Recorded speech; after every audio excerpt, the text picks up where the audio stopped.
Okay. First and foremost, ladies, it's a pleasure to meet you all. Pleasure. This is great. This is great to be here today, Richa and Poorna. First, I want to say that the show is great. Thank you. The show is amazing. And I have a list of things here I think the show addresses, and I want you to add to the list or whatever I don't have on my list. Sure. Culture and tradition, the loss of family members, teen romance, obviously, sexual identity, therapy, and mental health. What did I miss on the list that the show is very important for the show to get across? For me, it's like, a lot of immigrant families are multi-generational household, and I Okay. feel like the show normalizes that. Yeah. I love that about it. Yeah, that's so true. Wow, that's pretty much everything that I can think of right now. Yeah. Yeah. Yeah, it's And comedy. It's so funny. It is funny. Yeah. There's always one-liners here and there that literally have me laughing Yeah. out loud in the midst of all of the drama and other things that are going on. In the And show. John McEnroe, I must say. Thank you. And a tennis legend. Right. Yeah. Randomly in the middle of all of that. Absolutely. As American minorities, right, we're all looking to tell our authentic stories. Yes. You just mentioned the multi-generational aspect of the Indian American families. What does this show contribute to that conversation? I think that, first of all, like she said, it normalizes it just by showing that, because it's not just Indian families who live in these multi-generational households. Many immigrant families do. And it's something that I think is so beautiful, and people who maybe don't come from that culture or don't come from households like that may not understand it. Yeah.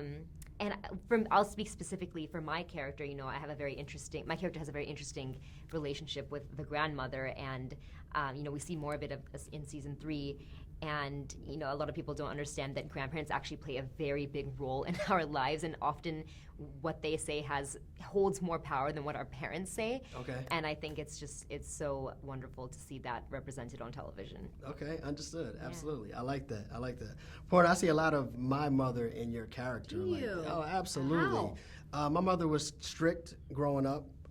So I really do see a lot of what's going on between the dynamic of families in this show versus in my real life. So how do you see your character versus your real life and the similarities? I parent very, very differently, and it's because I had a mom like Nalini that I parent the opposite. I'm like, do whatever you want, wake up whatever time you want, get whatever grade you'd like. I parent very, very differently. But Nalini's mode of parenting comes from fear. She's fear of losing control, fear of losing her tradition. She's so far away from her support system that, and in season 3, you see her loosening that iron grip with which she parented, because she's realizing that if she doesn't, I guess, soften, if she doesn't get on Devi's side, she might lose her. Right.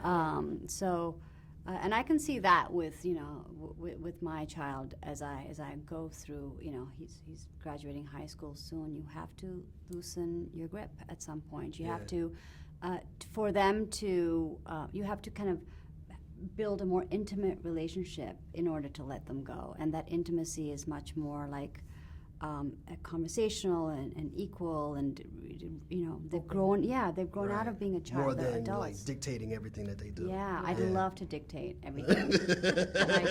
Like he will show in his eyes. I can tell that he's flipping me off. Right. Let me stay with you for a second too, because we are in Chicago right now. Yeah. And things are getting a little spicy with your character and our very own Chicago's Common. Yes. On this show, we might see some more development in that in the new season. Talk to me a little bit about working with Common. First of all, he just is like not only he loves Chicago, so he's always talking about Chicago. And like when I'm here, I'm like, it was exciting to be where he, comes from, and I'd never really taken in the city.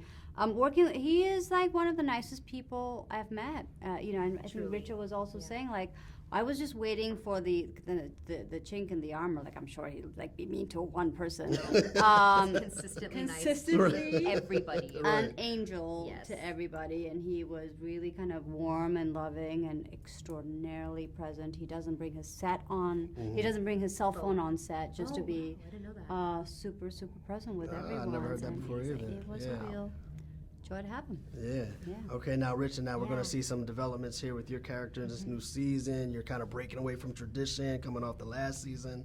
You know, what are we looking forward to here? What can you tell us? I know we don't want to give everything away. Yeah, well, as you said, you know, we start to see Kamala breaking a little bit more away from, I don't know if it's tradition, but more like she's breaking away from the shackles that bind her, and that comes from the pressure and the expectations that she feels from her family and from culture and community and society. And I think that's something that so many women and women of color and South Asian women experience. I personally have experienced that, not in the same way, but, you know, different forms of that pressure, and how crippling that can feel, and how it gets in the way of your work and your relationships and your happiness, overall joy. So I think it's really fun that we get to see Kamala starting to embrace her inner Devi and her inner rebel, and, you know, standing up for herself in her lab, which was so fun to do as an actor. Right. I think I got to smash at least 6 speakers, and I didn't want to get it right on the first take just because I wanted to keep doing it.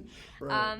And then seeing her get to be more of a badass in season 3, I love it. Yeah, and you're playing a character whose name's Kamala. We had the vice president. Yes, we did. You know, what do you feel about that? Is there anything that kind of makes you, you know, carry the flag a little bit with the name? Or I mean, I just think it's like it is the day of Kamala. It is Kamala supremacy right now. Miss Marvel.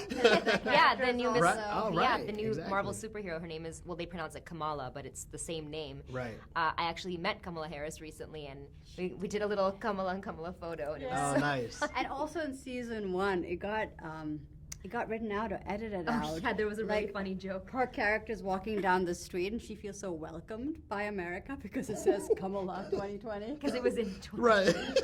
She was like, "Oh, thank This is you." great. Thank you This for is welcoming great. me. Right. But Still no, it nobody got knows cut who out. she is. That's Yeah, hilarious. no idea. Ladies, thank you. This is great. Looking forward to everybody seeing season 3, and congratulations on season 4 getting approved. Oh, So thank we know we you. still have more work we're going to see moving forward, but it's been Yes. great talking to you today. We want to encourage everybody to go see Never Have I Ever if they have not Thank yet. you so much. Thank you. All right, thank you Appreciate both. you. Appreciate it.